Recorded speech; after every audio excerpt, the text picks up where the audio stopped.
Hello guys, welcome back to my channel. तो ये है लेक्चर नंबर 3 इस चैप्टर का।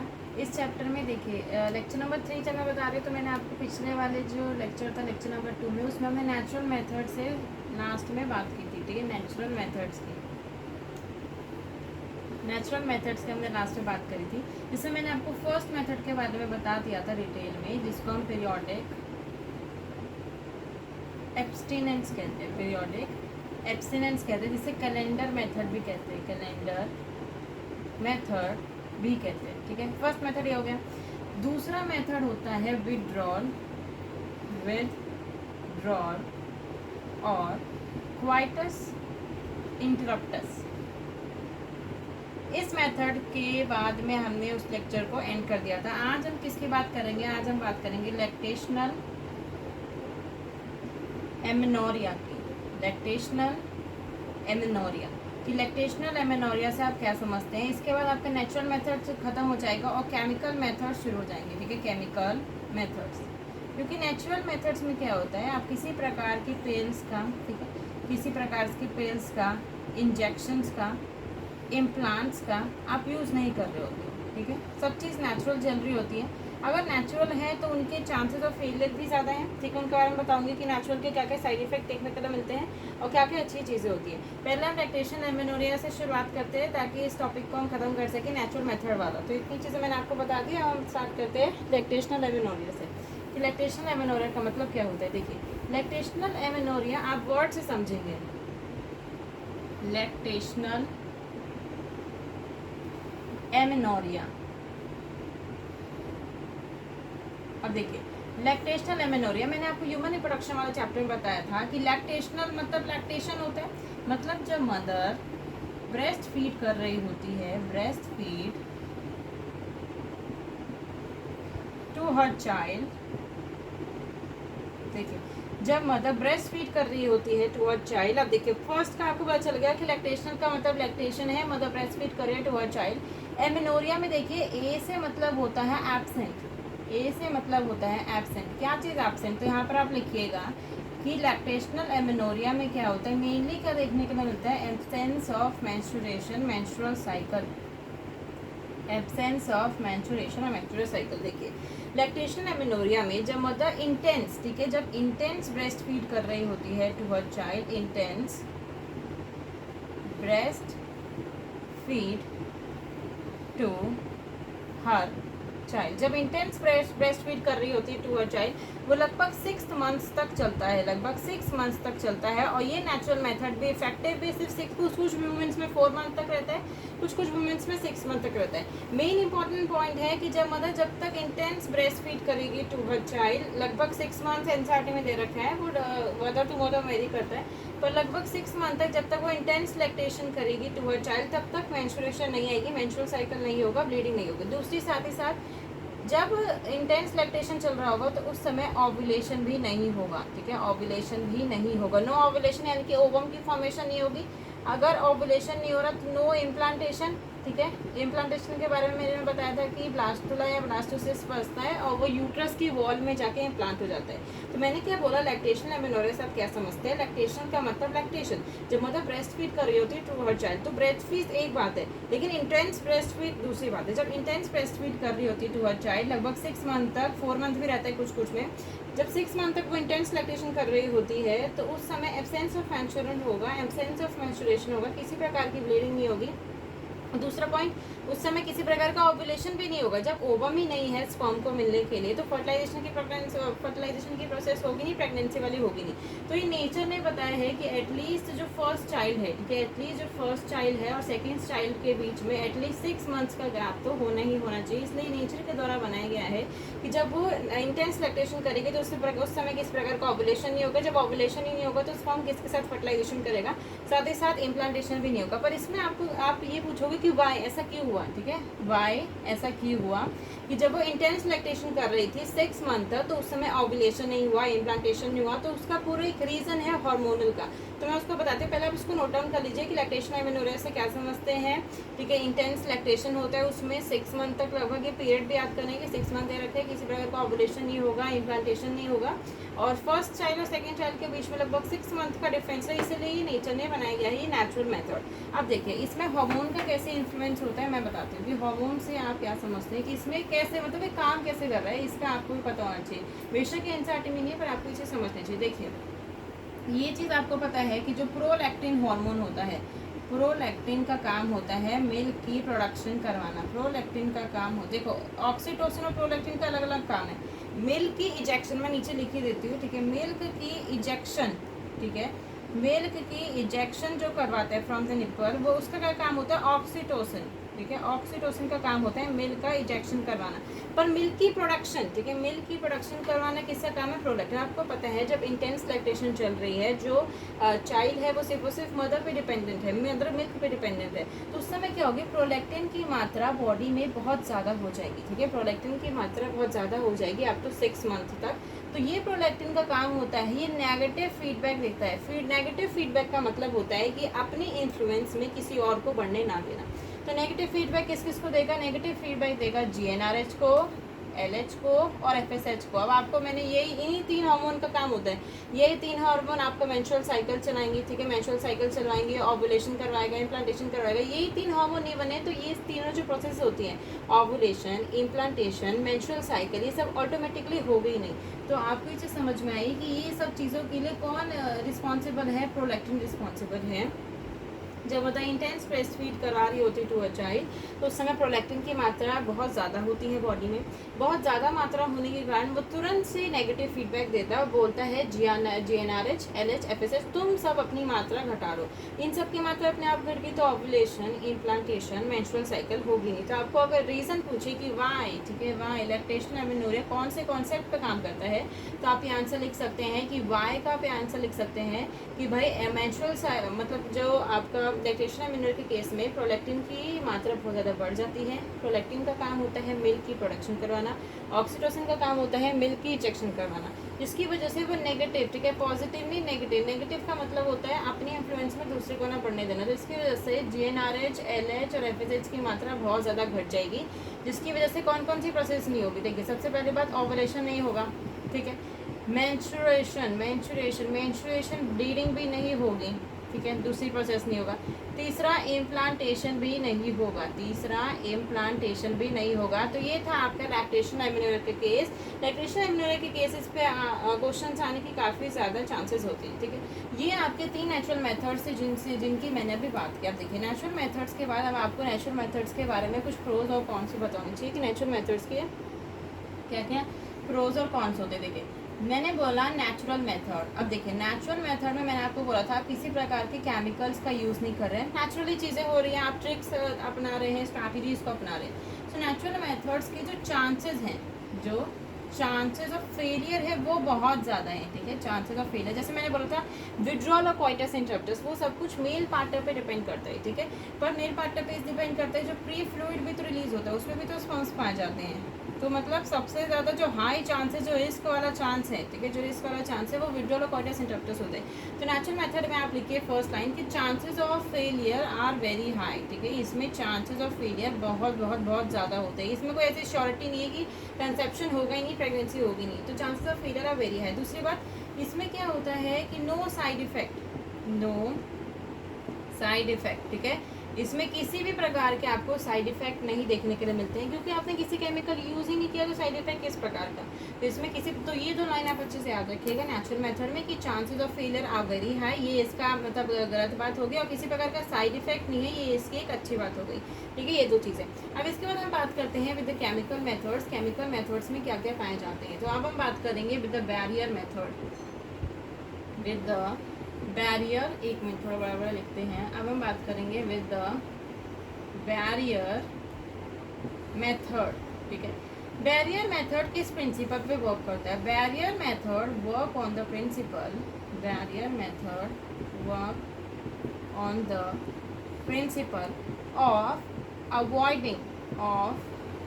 avoiding the chances of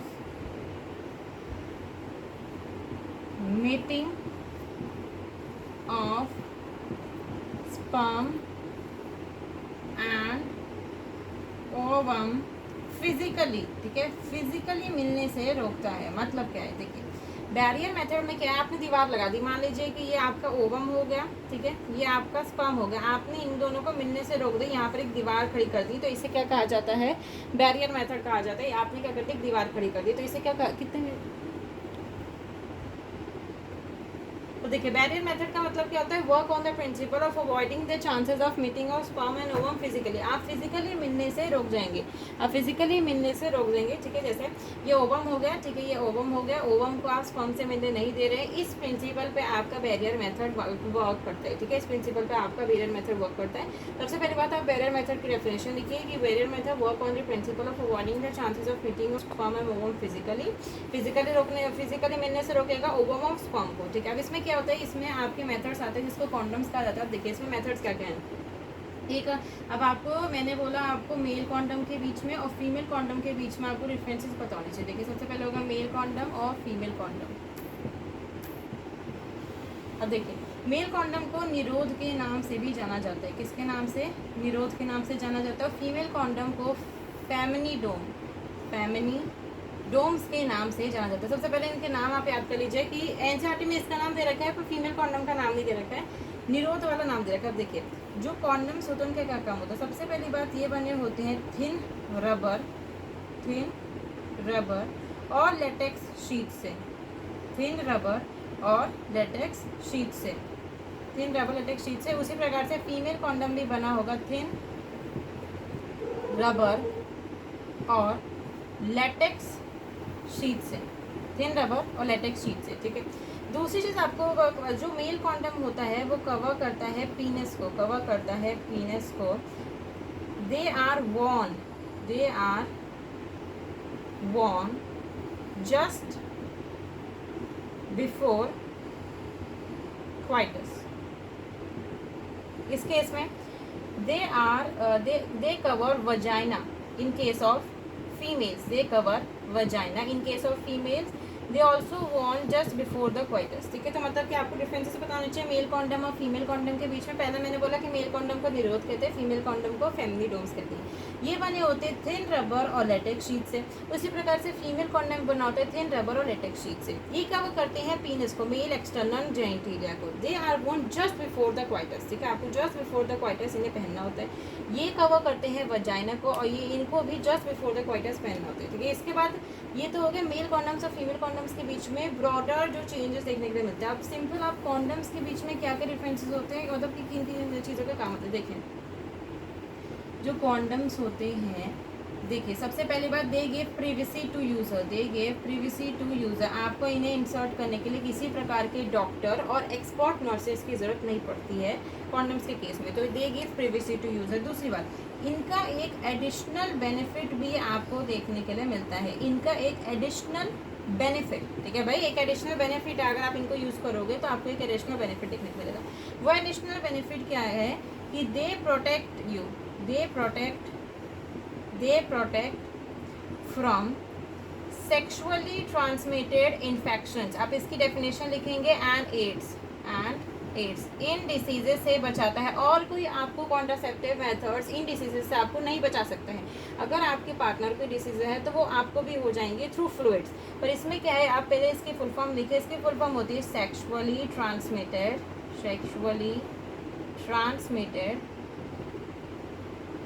infections, sexually transmitted infections, और एड्स से बचाता है। ये एक इसका एडिशनल यूज़ है। ये दो चीज़ें मैंने बता दी। यहाँ पर आप नेक्स्ट पॉइंट लिखिए कि दे आर डिस्पोजेबल, आपने यूज़ किया और फेंक दिया, ये नहीं कि धो के फिर से पहन लिया, ठीक है। They are disposable, they are non reusable, ठीक है। आप इन्हें फिर से रीयूज़ नहीं कर सकते हैं, दे आर नॉन रीयूजेबल, ठीक है, दे आर नॉन रीयूजेबल। अब देखिए किस प्रिंसिपल पर वर्क करते हैं, फिर मैं बताती हूँ। पहले आप इनके बारे में लिखिए कि आप देंगे privacy to user. Privacy to user का मतलब है आपको किसी प्रकार के नर्सेस के और आपको डॉक्टर्स की ज़रूरत नहीं है इंसर्ट करने के लिए। इनका एडिशनल बेनिफिट क्या है, ये मोस्ट इंपॉर्टेंट पॉइंट है और किसी में नहीं पाया जाता है, कि they protect from sexual transmitted infections और acquired immunodeficiency syndrome. Sexual transmitted infections STIs, इसकी फुल फॉर्म भी पूछी जा सकती है। दे आर डिस्पोजेबल, आपको इनको फिर से यूज़ नहीं कर सकते, आपने यूज़ किया, यूज़ एंड थ्रो वाला, आपने इनको यूज़ किया फिर फेंक दिया, आप इनको वापस से यूज़ नहीं कर सकते, इसलिए नॉन रीयूजेबल लिखा गया है। ठीक है, अब इसमें क्या है, कॉन्डम्स का मेन काम क्या होता है, देखिए वो वजाइना को कवर करते हैं फीमेल से केस में, and they cover the पीनस in the case of male. तो इनका काम होता है कि जो इजैकुलेटेड सीमेन है, जो इजैकुलेटेड सीमेन है जिसमें स्पर्म्स प्रेजेंट है, जो इजैकुलेटेड सीमेन है, डू नॉट एंटर। कॉन्डम से काम यही होता है, इजैकुलेटेड सीमेन क्या काम करते हैं, that ejaculated semen do not enter the female reproductive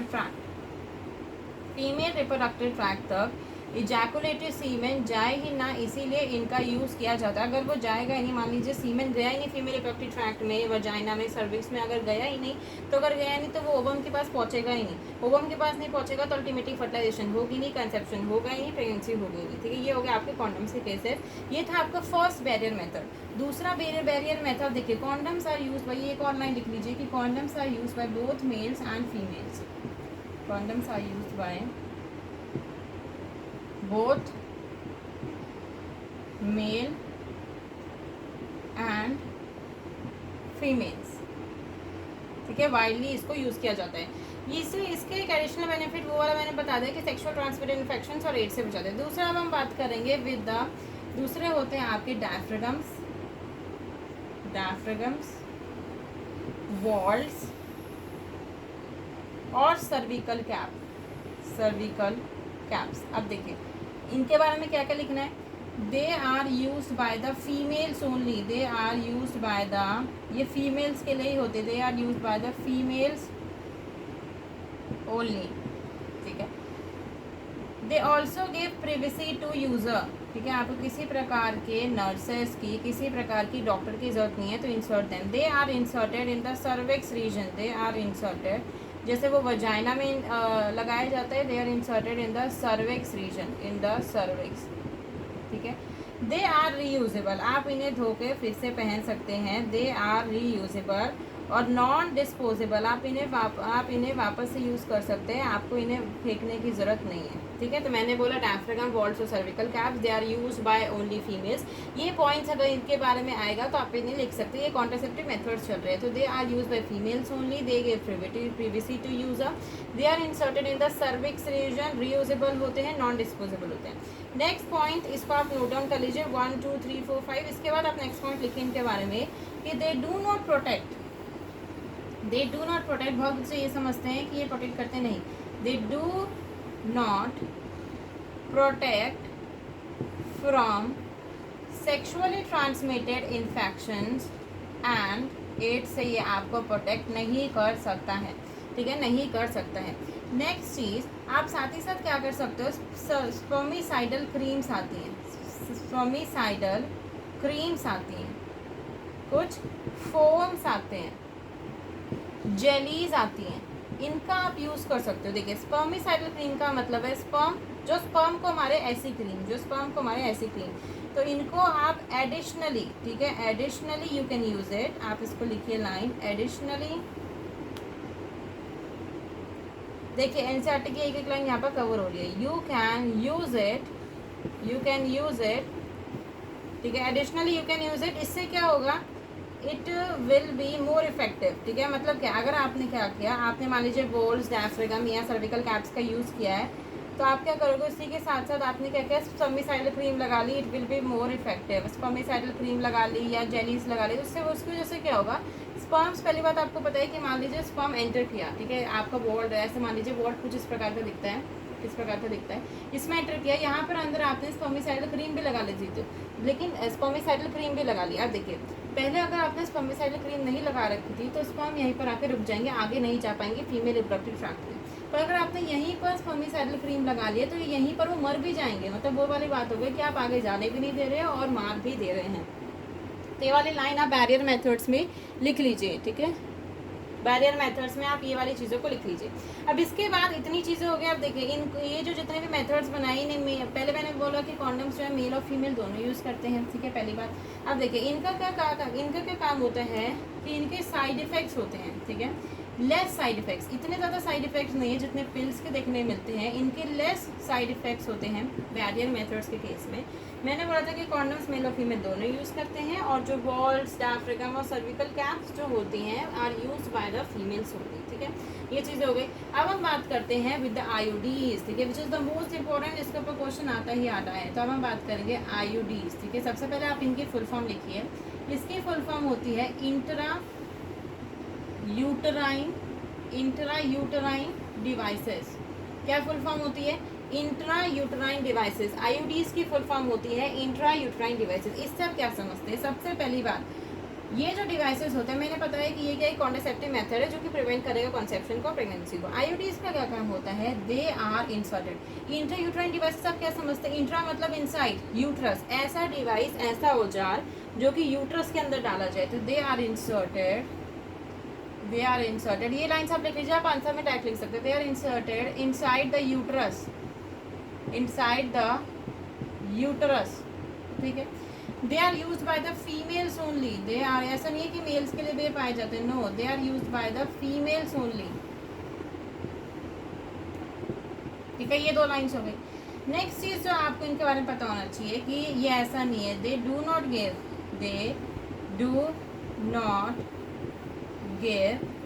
privacy to user. ऐसा मैंने क्यों बोला, देखिए इसका आप रीज़न लिखिए, why they do not give privacy to user. तो इसका रीज़न है कि दे आर इंसर्टेड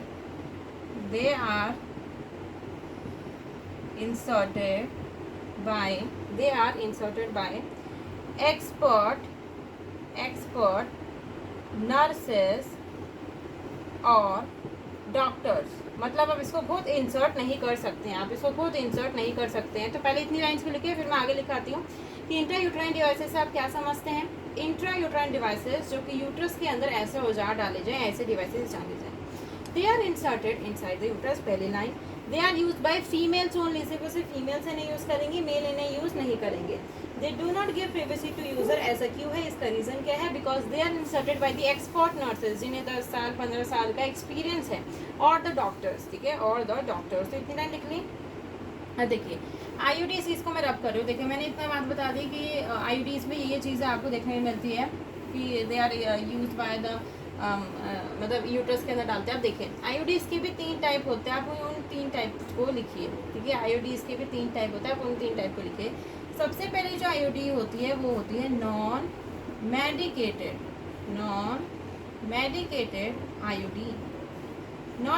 आईयूडी। दूसरी होती है कॉपर रिलीजिंग आईयूडी। इसके एग्जाम्पल बहुत ज़्यादा इंपॉर्टेंट है, कॉपर रिलीजिंग आईयूडी। और सबसे लास्ट वाली होती है हार्मोन रिलीजिंग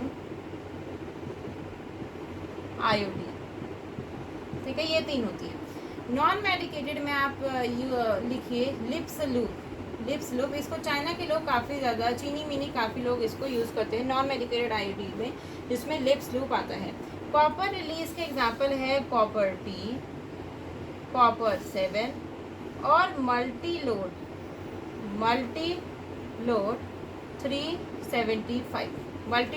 375। हार्मोन रिलीजिंग में आता है LNG-20 और प्रोजेस्टासर्ट। तो सबसे पहले इनके एग्जाम्पल लिखिए। इनके एग्जाम्पल पे सबसे पहले क्वेश्चन आता है। मैंने बोला आईयूडी 3 प्रकार की। आईयूडी कितनी प्रकार की? 3 प्रकार की। सबसे पहली नॉन मेडिकेटेड आईयूडी, दूसरी कॉपर रिलीजिंग आईयूडी, और तीसरी हार्मोन रिलीजिंग आईयूडी। मतलब क्या है? आप इन्हें क्या करेंगे, आप इन्हें यूट्रस के अंदर, लिप्स लूप पता है ऐसे दिखता है लिप्स लूप। ऐसे मतलब ऐसे आपका कर्व होता है और ऐसे इसके ऊपर ऐसे तारी होती है। तो आप इनको क्या करते हो, यूट्रस के अंदर डाल देते हो, ये आयन्स निकालते रहते हैं, उससे क्या होता है, स्पर्म मरते रहते हैं।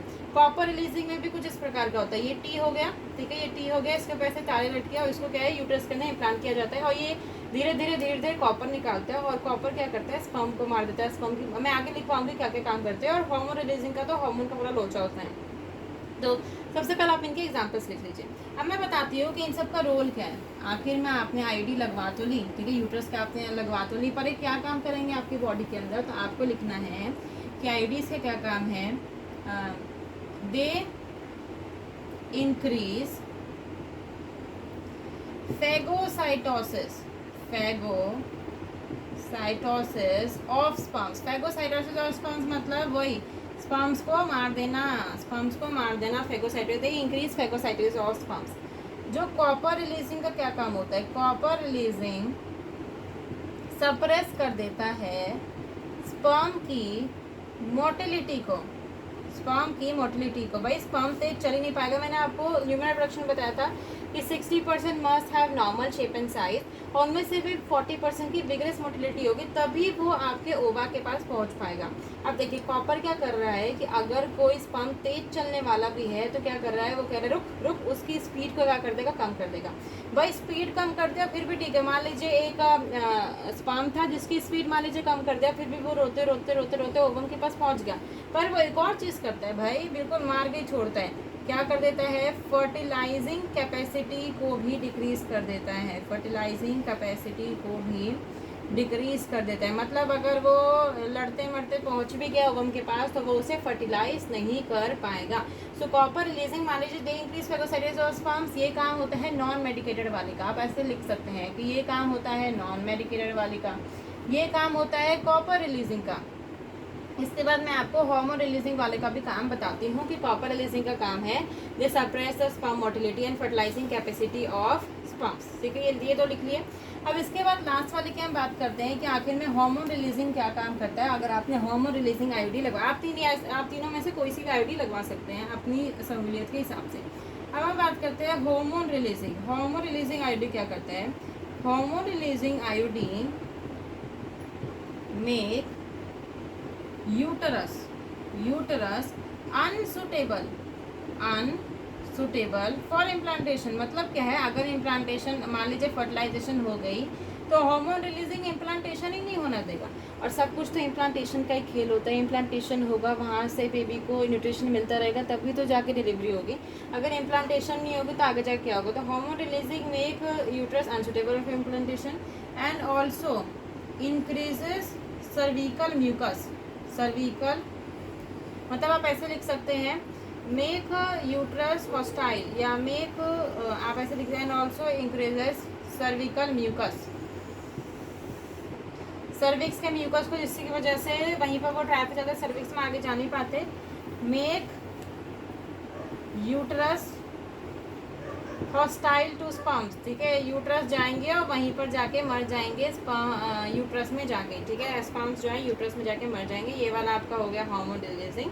अब इसके बाद हम नेक्स्ट लेक्चर में मिलेंगे, लेक्चर नंबर 4 में, जहाँ पर हम पिल्स की बात करेंगे, इंजेक्शंस, इम्प्लांट्स के बारे में बात करेंगे, स्टेरिलाइजेशन मेथड जिसे नसबंदी कहा जाता है उसकी बात करेंगे, और फिर लेक्चर नंबर 5 में हम MTPs की बात करेंगे। तो अभी हम इस लेक्चर को यहीं पर एंड करते हैं, लेक्चर नंबर 3 को। मिलेंगे आपसे लेक्चर नंबर 4 में। Please subscribe to my channel, like करिए, शेयर करिए, व्यूज़ को बढ़ाइए। Thank you.